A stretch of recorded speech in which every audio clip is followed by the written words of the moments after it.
Brittany Maynard cumplió su último deseo antes de poner fin a su vida este sábado, ir al Gran Cañón del Colorado con su familia. La joven de 29 años, enferma de cáncer terminal, también reveló en su blog que justo un día después de la visita sufrió su peor convulsión hasta el momento, quedándose paralizada temporalmente y agotada por el resto del día. Brittany se ha convertido en el nuevo rostro del movimiento a favor de la eutanasia en Estados Unidos tras publicar un video en internet reivindicando su derecho a una muerte digna. La joven ha asegurado que el próximo 1 de noviembre tomará el narcótico que le quitará la vida y para ello ha planeado hasta el último detalle. Hablemos de este tema y este caso con Cristina Balinotti, psicóloga clínica. Cristina, gracias por estar acá. Gracias, un placer. Y Eric Padrón, abogado, exfiscal, bienvenido. Gracias por estar en A Mano Limpia. Gracias. A ver, Cristina, ¿es lo mismo que un suicidio? No, no es lo mismo que el suicidio asistido. Es decir, para que haya eutanasia y se pueda ejecutar en los países que se permite, o en los estados, acá en Estados Unidos, tiene que haber una enfermedad terminal. El suicidio asistido es algo que se puede pedir por un dolor moral, también un dolor físico. Por ejemplo, ocurrió en Bélgica, un transexual se operó 2 veces, se vio tan mal, tan espantoso, se sintió tan bien que pidió la muerte asistida, es decir, el suicidio asistido. Vamos a ver, justamente tú lo mencionaste, los lugares donde se permite, hablamos de Estados Unidos, hay 5 estados, Oregon, Montana, Vermont, Washington y Nuevo México. Y justamente esta chica Brittany se mudó a otra entidad para poderlo realizar. Pero hablemos del diagnóstico. Vamos a escuchar lo que ella misma decía, Eric, antes de seguir hablando contigo, del por qué ella tomó esta decisión. Miren lo que tenía. After getting married is when I first started experiencing the headaches, and they were quite severe. And I didn't understand them because I had never had anything like that before in my life. Right when I was diagnosed, my husband and I were actively trying for a family, which is heartbreaking for us both. 70 days post-op, I went in for another MRI and was told I had had a grade change. They were looking and saying it looks like grade 4. Which is the worst and most aggressive form of brain cancer. Eric, generalmente, o creo que lo más común es cuando los familiares de un paciente deciden, porque ya está tan grave que están inconscientes para tomar esta decisión. En este caso no lo es así. La legislación no contempla ninguna diferencia para que sea el doliente o sus allegados quienes tomen la decisión en donde se permita la eutanasia. Bueno, en Oregón precisamente es la persona que está afectada que es que tiene que pedir este procedimiento. Y lo que hacen ellos es que simplemente le permiten tener una receta para unos medicamentos y así esa persona puede tomar la decisión del día y la hora en que pueda ya tomar la decisión ya de terminar con sus días. No hay, al estar en esa entidad, no hay ninguna persona o ningún organismo que pueda apelar la decisión que ella misma tiene con su vida. No, la única vez en que se puede ver eso es si una persona está incapacitada mentalmente y un familiar le pide entonces el apoyo a la corte para que nombran a alguien que tome esas decisiones. Claro. Sí, quería decir que, lógicamente, en este caso ella tiene que administrarse ella misma la droga, ¿no? Nadie puede, digamos, administrársela. Y, perdón, existe, claro, lógicamente, una diferencia en lo que es la eutanasia y la disparasia, que quiere decir esta cantidad de recursos médicos puestos al servicio de mantener la vida. Entonces, estamos de acuerdo con eso, es un extremo, tal vez como la eutanasia. Los discursos académicos y también los códigos penales se colocan en una posición intermedia. Pero por ahí estás viendo cierta hipocresía en nuestra sociedad, sí. Porque se sabe muy bien que con esa receta los medicamentos no es para salvarle la vida, sino para terminarle la vida. Pero así el médico no está en una posición donde él le está entregando esos medicamentos. Entonces es una hipocresía que nuestra sociedad quiere vivir con esa hipocresía. No, y paradójico, porque justamente ¿dónde queda el derecho a la vida? Lo que pasa es que tienen todas las personas, o el diagnóstico. Por eso te preguntaba, lo de si había alguien que pudiese apelar esta decisión. Porque cuando uno tiene una enfermedad, uno va a varios médicos, consultas diferentes opiniones de expertos. Entonces, ¿quién tiene en realidad la razón? Es decir, mira, esto es una enfermedad terminal que me imagino es lo que establece la ley para que tomes este medicamento. Lo que pasa es que no hay enfermedades, hay enfermos. Y entonces cada persona reacciona diferente ante el mismo diagnóstico, dado en el mismo tiempo, uno va a vivir más tiempo, otro va a vivir menos. Es decir, que ahí empieza todo el cuestionamiento de la muerte asistida, o que significa en griego muerte dulce, ¿no? Muerte buena. En este caso, por ejemplo, si el esposo de ella determina de que ella está sufriendo de una crisis mental, él puede ir al tribunal para prohibirle a la farmacia o al médico de entregarle esos medicamentos, pero la familia está de acuerdo con lo que ella está haciendo. Todo el mundo. Bueno, justamente, ¿cómo planificar su propia muerte? Qué terrible, uno planifica un nacimiento, incluso dentro de lo que cabe. Vamos a escuchar qué dice Brittany de esto. I plan to be surrounded by my immediate family, which is my husband and my mother and my stepfather and my best friend, who's also a physician. And probably not much more people. And I will die upstairs in my bedroom that I share with my husband, with my mother and my husband by my side, and pass peacefully with some music that I like in the background.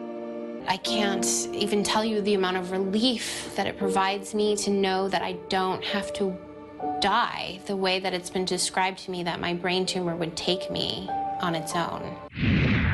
Bueno, evidentemente no quiere sufrir, pero cuando las personas se van de este mundo físico, los familiares son los que se afectan, ¿no? Claro, el paciente está invadido de miedo y lo lleva justamente miedo al dolor a tomar esta decisión. La familia, amor. Y entonces estas dos cosas se combinan. Pero fíjate que en realidad hay que tener cuidado, porque ahora hay medicaciones muy sofisticadas para evitar el dolor, para que los últimos momentos sean mucho más suaves y mejores. Es decir, que sigue el planteo y la polémica. ¿Es necesaria la eutanasia? Es decir, desde el punto de vista de la religión, desde el punto de vista humano y psicológico también. No, y hablemos del hecho fáctico, porque yo le preguntaba a Eric de la parte legal, y porque me recuerdo cuando un reo está sentenciado a la pena de muerte, en estos días quedó uno que no murió. ¿Qué pasa si esta receta no le da la muerte fulminante que Brittany espera? Bueno, sí, entonces el escándalo sería increíble, porque yo creo que en el estado de Oregón hay más de 1000 personas que ya se han aprovechado de este programa que tienen ahí. Wow. Y entonces esto ha sido ya comprobado. Más de 1000 personas que han decidido morir de esa manera. Pero uno de los riesgos era al principio, cuando se entró en este debate, era que iban a haber miles y miles y miles de personas que iban a tomar esta decisión. Pero hay que tomar en cuenta que esto es una decisión que toma mucho coraje. Y muchas personas en Oregón han pedido los medicamentos, pero no los han utilizado, porque al último momento deciden esperar. Bueno, pero no es menos cierto lo que tú dices, el efecto en cadena. Incluso en los medios a veces no se cubre los hechos noticiosos cuando las personas se suicidan, se quitan la vida, se lanzan en el metro de Nueva York o en el metro de París, porque esto produce un efecto en cadena. Y definitivamente este hecho ha sido muy mediático, ha sido bastante viralizado en internet, y todo el mundo está esperando esa muerte este sábado, si se concreta o no. Entonces no es un impulso y una palmadita para quienes no están tan satisfechos con su vida. Sí, por supuesto, porque la decisión que toma ella es la inmediatez del sufrimiento que la lleva a tomar esta decisión. Entonces hay que tener cuidado. Un enfermo en estas condiciones tiene su sistema de razonamiento claro, puede tomar esta decisión, o está en manos de la familia. Es decir, se abre la polémica y por eso no hay nada que esté a favor todavía, salvo algunos países en Europa, Bélgica, Holanda, Luxemburgo. Y al comienzo la madre pensaba que era un error. Vean ustedes lo que dijo en esta entrevista. In the beginning, I hoped for everything. First, I hoped that they had just the wrong x-rays, the wrong set of scans. It was all just a big clerical mishap. Your brain will do really strange things to you when you don't want to believe something. You will come up with fairy tales. Retomo lo que estábamos hablando antes. Cuando el encargado, el funcionario encargado de autorizar la eutanasia en el estado de Oregon, en este caso, o en algún otro, ¿cuántas pruebas requiere para tener un diagnóstico certero y que no haya fallas para poder proceder con esto? Y además, ¿En qué condiciones tiene que estar el paciente? Porque si bien los médicos dicen que el tipo de cáncer cerebral que ella tiene, el tumor, no tiene cura, la vemos bien. Hoy cumplió su último deseo, que fue ir al Gran Cañón en Colorado. Pero esto se parece a un suicidio asistido, en realidad no se parece a una eutanasia en donde el paciente está en estado Pero terminal. también tuvo una crisis de salud ahí en el Cañón Sí. de Colorado. Entonces, ella está sufriendo. Y es una manera de uno decir, es la última decisión que una persona libre puede tomar, que es terminar sus días y ella toma la decisión que no quiere sufrir. Y se ve esto muy a menudo entre los ancianos. Cuando le dicen que tienen una enfermedad terminal, ellos lo primero que piensan es en sus familiares. Bueno, ¿quién me va a cuidar? ¿Y por qué voy a estar aquí más tiempo cuando se sabe cuál va a ser el resultado? Bueno, pero tú lo has dicho, las personas, en los ancianos, aunque ella dice, bueno, sí, se cansó, se quedó inmóvil, lo logró hacer. Claro. Y repito, entonces, ¿quién forma parte de esta comitiva que toma la decisión de permitir la eutanasia? Bueno, primeramente los médicos. Y los médicos tienen que concluir de que es una enfermedad terminal, y aquí nadie ha dudado de lo que han determinado los médicos. La familia está al favor porque hasta ahora no ha habido ninguna petición en contra de esta decisión que ha tomado ella. Y se ha visto, y podemos quizás decir que esto es un caso único. Una muchacha tan joven, tan elocuente, pero en nuestra sociedad, cuando está aumentando tanto la cantidad de personas ancianos, esto va a ser un tema que va a recurrir más y más y más. Bueno, y eso es lo que quieren los movimientos pro eutanasia, que justamente con la valentía, el coraje que ella tiene y bueno, y lo que ha logrado, si se concreta la propia muerte que ella planificó, es que otros apoyen esta causa para que tomen la decisión de si quieren o no seguir viviendo. ¿Qué tan beneficioso puede ser eso para la sociedad, para la comunidad, cuando la gente, más bien, a veces lo normal es luchar por la vida, no por la muerte? Yo creo que sí, yo creo que hay que luchar hasta último momento, pero también tenemos que darle a ella el crédito. No estamos en sus zapatos, no sabemos los sufrimientos que tiene a la noche cuando le agarran estos ataques. Pero siempre yo soy pro vida, hay que luchar hasta último momento. Claro, que la vida, como decía un gran filósofo americano, la vida por lo pronto es algo que nos pasa, no es algo que está colgado. Y entonces, de alguna manera, uno se reserva ese derecho de decidir qué va a hacer con su vida. El esposo justamente es una de las personas que pudiera decir, ¿cuál es el sufrimiento? Es quien vive con ella, quien se acuesta y se levanta con ella. Vamos a escucharlo. Between, suffering or being allowed to decide when enough is enough, it just, to me, provides a lot of relief and comfort that, okay, that option is there if and when we decide, or she decides that, it's time. Death with dignity allows for people who are in the predicament of facing a lot of suffering, that they can decide when enough is enough. Bueno, y así lo establece la legislación. Eric, si la dosis, supongo, debería estar lo suficientemente apta de acuerdo a su peso, su enfermedad, para que ella pueda morir, pero si no ocurre, ¿puede volver a solicitar el procedimiento? Bajo la ley de Oregón, sí, lo puede volver a solicitar. Hasta ahora no se ha visto esa ocurrencia, pero sería algo bien único en el estado de Oregón. En los otros estados no ha pasado tampoco. ¿Sabe cuál es el efecto de las pastillas que le van a dar? Eso es una cuestión médica, quizás. La doctora puede ayudar. Bueno, no, lo que pasa es que son pastillas en realidad que entran en un estado somnífero, en donde no sienten nada, en donde se van de manera pacífica, digamos. Pero ¿cuál es el efecto, Depende. en el cuerpo? Bueno, va cerrando de a poco todos los órganos. Hay un efecto, por ejemplo, las dosis de morfina, ¿no? Cuando son muy altas, tienden a no solo sacar el sufrimiento físico, sino la vida. En muchos casos se ha utilizado morfina. No digo que ahora lo haga, pero morfina en doble dosis. Tenemos que tener en cuenta que esto mucho depende de los estados en que uno reside. Por ejemplo, recordamos el caso del Dr. Jack Kevorkian. Él preparó esa maquinaria de muerte, pero él no era el que administraba los medicamentos, era el paciente que tenía que apretar un botón.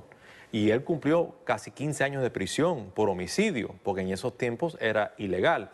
En el estado de Pennsylvania, una enfermera permitió que su padre muriera después que él mismo tomó morfina, porque él dijo que no quería vivir más y ella simplemente Se la dio. no llamó al hospital. Y cuando llegó una enfermera le dijo, no, él tomó la morfina porque ella quería terminar sus días. Y ella fue arrestada, le retiraron los cargos. Entonces, todo esto depende de en qué estado uno reside. Vamos a ver justamente el caso de Ramón San Pedro de España. Un caso similar como el que estábamos hablando. Y él mismo tomó la decisión de no se podía mover. Recordemos la película, en la historia de él fue en la película recordada Mar Adentro, Sí. en donde él mismo decía, bueno, pero él estaba en cama, obviamente, era otra situación, como le decía Eric hace un rato, el hecho de que sea tan joven, Brittany, pues causa mayor impacto, ¿no? Y con las redes sociales y todo lo Sí, viral por y el supuesto. acceso a Internet que se ha hecho. Pero también hay muchas grandes estrellas que han seguido viviendo, ¿no es cierto? Sí. Reeves, por ejemplo, que estaba completamente cuadripléjico. Sí. Entonces, y estaba su mujer y murió cuando tenía que morir. Superman. Es decir, claro, Superman. Nosotros, ¿hasta qué punto podemos decidir esto? Es un interrogante que queda abierto, ¿verdad? Bueno, pero uno tiene que tener el derecho de poder decir, debería, ¿no? De ti mismo, no un Sí, estado. de morir con dignidad, ¿no? Sobre. Y dignidad quiere decir morir sin ese dolor, es terrible. Pero el temor es siempre que si la decisión es tomada por el paciente o por los familiares Claro. y los que están a su alrededor porque no quieren tener que sufrir lo que es El cuidado médico, los gastos. Y estadísticamente los gastos médicos aquí son, en los últimos meses, son donde más se gasta la plata en salvarle la vida a una persona que se sabe que va a morir. O sea que son cuestiones difíciles para nuestra sociedad. Sí, es una decisión bastante egoísta, ¿no? Que Bueno, la por supuesto persona que se este vaya tema así. lo vamos a tratar Sí. de nuevo el lunes, ¿será? Porque el sábado es cuando se espera que ocurra esto, lamentablemente. Pero bueno, gracias, Eric, por haber Gracias. estado con nosotros. Cristina, que te mejores. Estás Gracias, engripada. gracias.